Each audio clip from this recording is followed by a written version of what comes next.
रायपुर में दिव्य दरबार लगा हुआ था मेरा, रायपुर में दिव्य दरबार लगा था, और एक 5 साल की बच्ची थी, उसको अचानक जो है दोनों पैर सुन्न हो चुके थे, और वो लगभग 1 महीने से हॉस्पिटल में एडमिट थी। कितने? 1 महीने से एडमिट थी, दोनों पैर सुन्न हो चुके थे, लकवा जैसे, पैरालिसिस जैसा हो गया था, दोनों पैर काम नहीं कर रहे थे, 1 महीने से हॉस्पिटल में थी।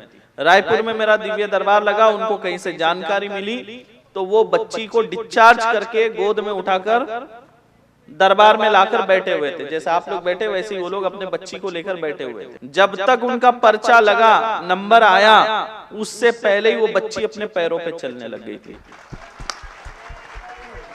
वो तो मेरे तक पहुंचे भी नहीं थे, उनका तो नंबर भी नहीं आया था, लेकिन बच्ची चलने लगी। तो ये शक्ति है यहाँ पर।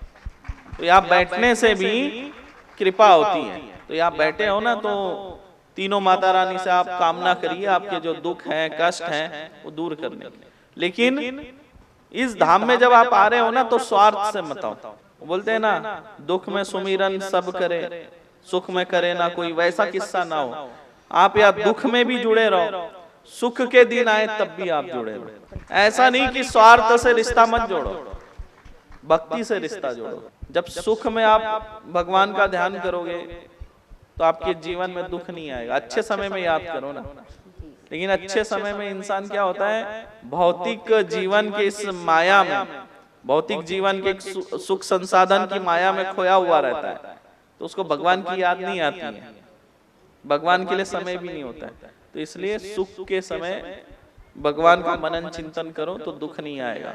और यहाँ बैठे हो तो यहाँ पे भी मनन चिंतन करो, माँ का ध्यान करो, आपके जीवन के दुख है ना ऐसे ही कटेंगे। मैं आपको बता रहा हूँ, पर्चा बने ना बने, आप केवल दरबार की हाजिरी लगाते रहो। मैं यहाँ बैठा हूँ, मैं यहाँ से बोल रहा हूँ, क्योंकि जब मैं यहाँ बैठा हूँ तो ये कोई साधारण स्थान नहीं।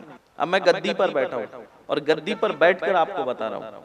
जब मैं यहाँ से बोलता हूँ तो मेरे वो वाक्य कभी खाली नहीं जाते। पर्चा बने ना बने, अगर आप शिविर भी अटेंड करते रहे ना, आपको हर शिविर के बाद बदलाव महसूस होगा अपने जीवन में।